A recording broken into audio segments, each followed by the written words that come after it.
Hello and welcome to Tech Raven. Well, today I've got one for you film photographers, because today I'm going to be talking about my somewhat negative, pun intended, experience of revisiting film. Now, there's something of a film analog resurgence going on at the moment, and I cannot for the life understand quite why.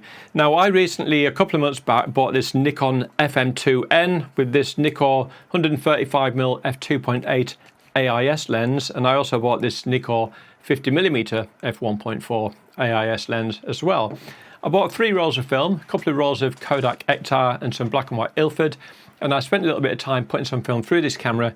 So I just want to explain why I'm just not going to bother with this. It's a terrible idea and the quality is absolutely appalling, and these, I've already sold them. They're going to be going in the post tomorrow. But first, let me just give you a little bit of background. Now, back in 1986, 87, that kind of period, I was living in London and I actually worked for a couple of camera shops. The first one was Campkins Camera Centre and the second one was Jessett's Photographic. Anybody outside the UK probably won't know who these companies are. And I also worked for the Flash Centre, which was in the Brunswick Shopping Centre in London. And during that time, in my early 20s, I bought an abundance of kit, a whole stack of stuff. So I owned one of these, an FM2. I also had an FE2, an F3 and an FA with about 10 Nikkor lenses, including a brilliant 300mm f2.8.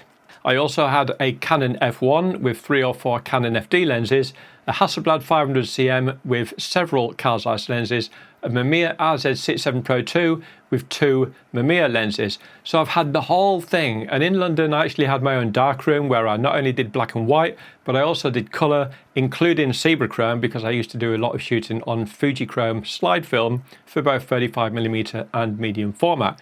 And back then, in the mid to late 80s, that was absolutely fantastic. I remember the shots being really good. Now, recently, I dug out a few snaps that I'd taken. These were taken on Canon A1.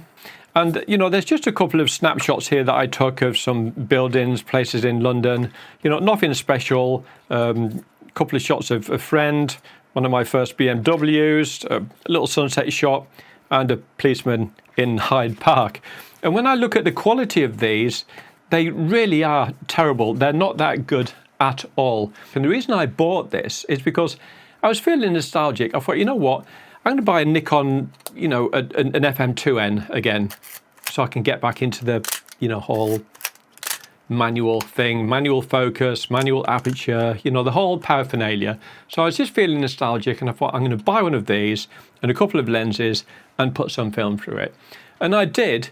Now, here's my negative and rather expensive experience of the whole thing with revisiting 35mm film. And I must stress, I am talking about 35mm film here. I'm not talking about large formats such as 5.4 or 10.8, although I do have a 5.4 camera that I bought recently, a nice Toyo monorail with a good quality lens, and I'm waiting to get a couple of shots back, which hopefully will be tomorrow. So when I get those, I'm going to do a video on that as well. But for now, I'm talking strictly about 35mm, because it's quite a small film format in the grand scheme of things. So I put a roll of 36 exposure colour neg film through it, which took me about 6 weeks in total. A couple of visits to Cambridge for a little bit of street photography, a few portraits, a couple of pictures of, you know, my car and a few other things.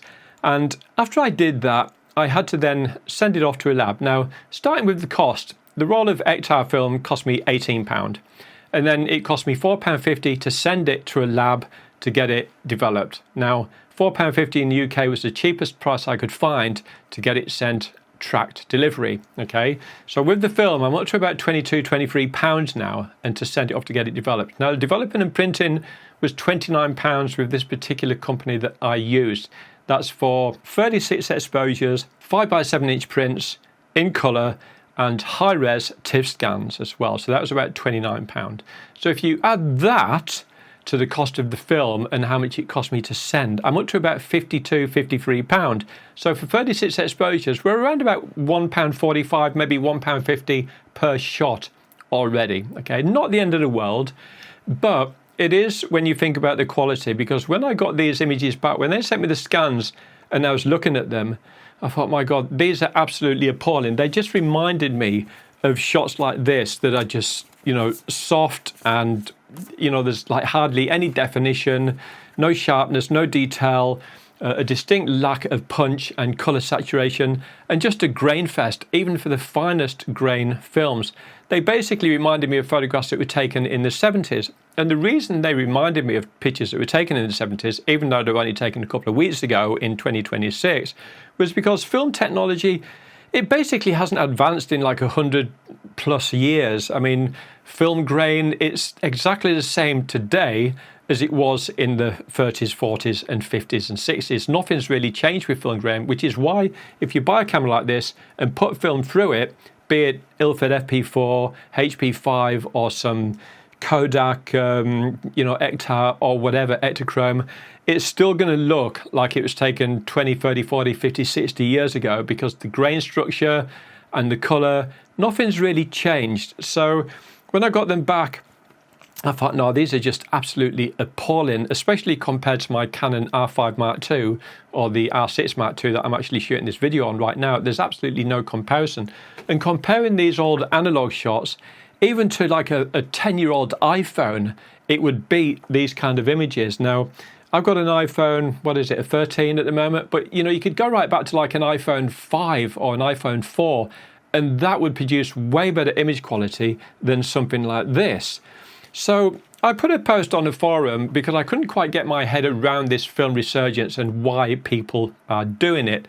And a couple of people said, because it's fun. And somebody else came along and put a response underneath saying, yes, I second that. It's all about the fun. Now, I'm thinking, well, I can think of more fun things to do with the money that would certainly be a lot more pleasurable, and it would probably cost less than the price of 2 rolls of Ektachrome to spend the night with one. But joking aside, honestly, guys, it's like, why this film resurgence? People go on about the film look, but the film from this, it just looks awful. There's no saturation, no sharpness, no definition.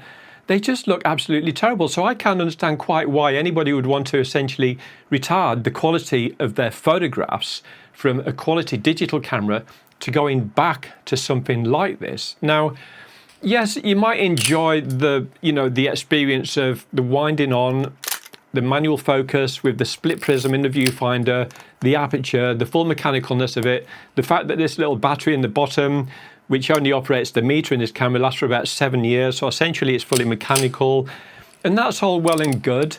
And if you enjoy that, then fine.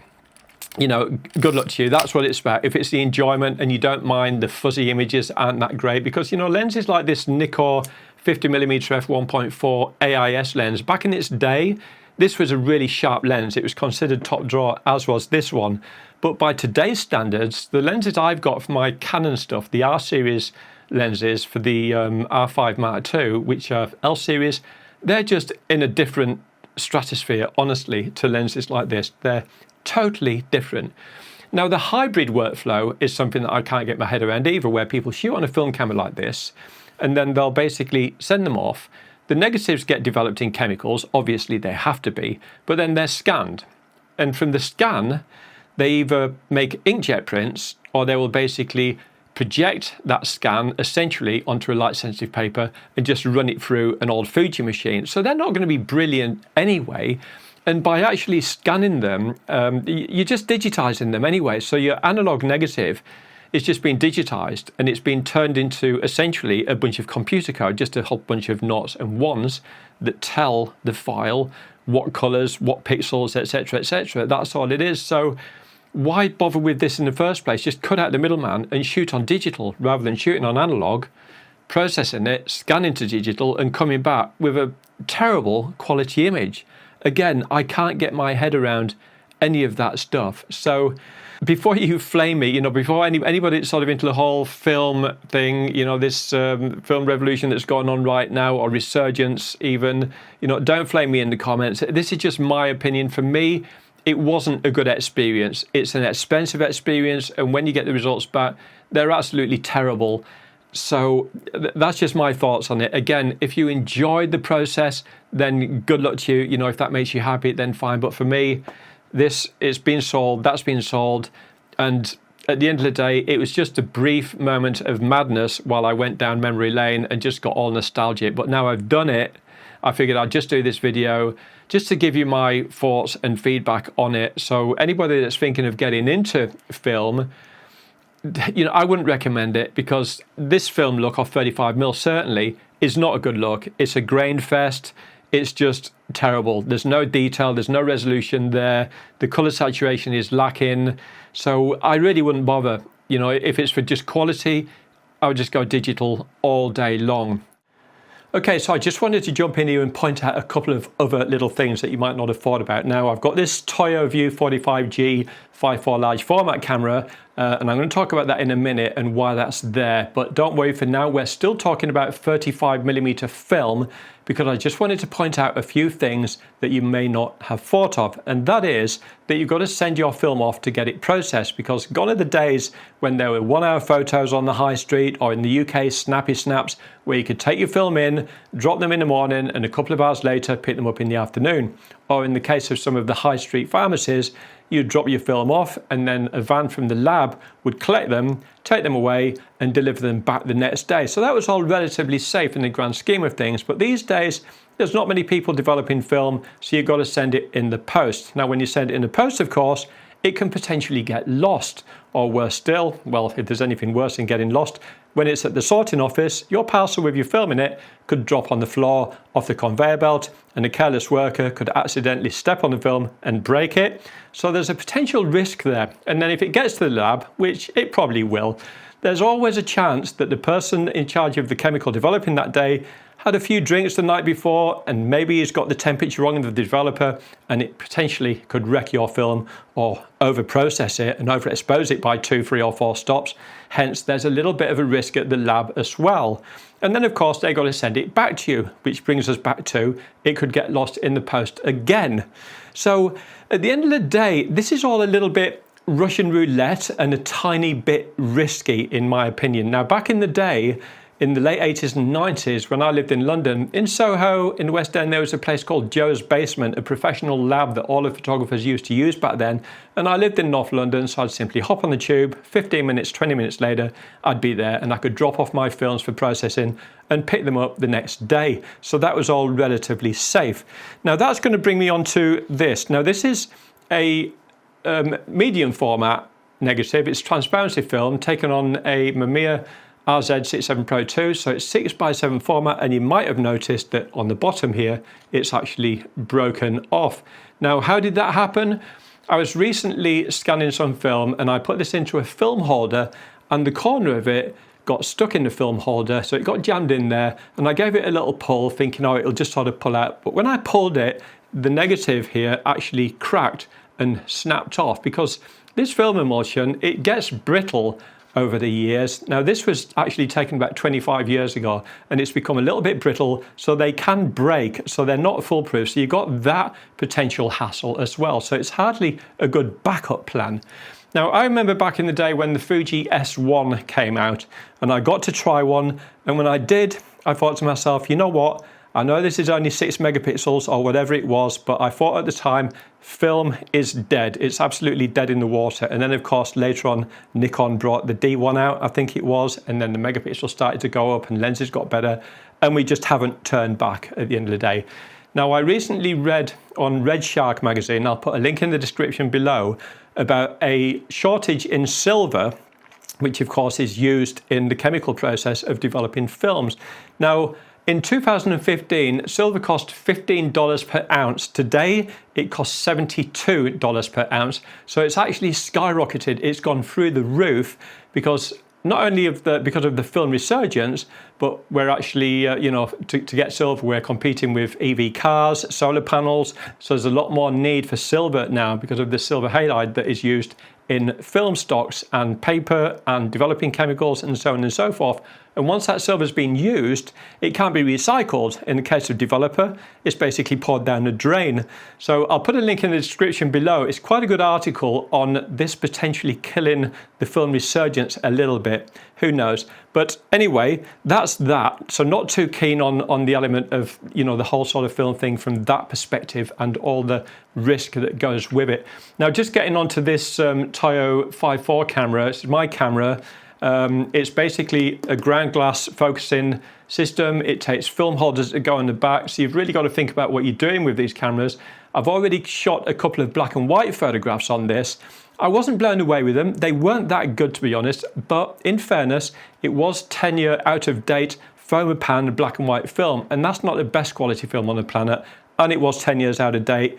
And I suspect the photographer that gave them to me had actually taken a couple of shots on the film and put them back in the box by mistake, because they did look a little bit double exposure to me. There was a picture of a landscape in the background, so I couldn't really get a very good idea. So I am going to be taking another couple of shots on this, but in color, and I will let you know how I get on with it. But just in the meantime, if you think the cost of 35mm film or medium format is expensive, with this stuff, if you're talking about black and white, you're looking at £50 for a box of 25 sheets and approximately £8 or £9 for developing and scanning per shot. For colour, it just goes through the roof. For a pack of 10 sheets of decent quality colour negative film, it's about £100. And to get those developed, it goes up to about £12 per shot. So it's pretty expensive. But anyway, I will let you know how I get on with this. But again, I just wanted to cut away from the main video just to let you know about the risk factors with the postage, sending it off, getting it back, the risk at the lab, and even if you develop your own negatives at home, there's still a bit of a risk there. Okay, back to the main video.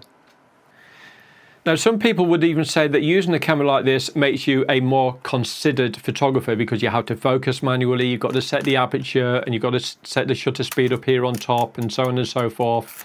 And, you know, because film costs money, you're going to be a better photographer because of that. Now, my answer to that is, I've always been a considered photographer anyway, even when shooting digitally. I don't just spray and shoot off loads of shots. And the reason for that is because when I get back home and import them all into the computer, I've got to go through Capture One and start culling and getting rid of all the images. So today, if I go into a studio with a model and I'm there for 2 hours with that model, I will only take between 50 and 150 photographs during a 2-hour session with a model, which is probably about the same as what I would have taken back in the late 80s on slide film.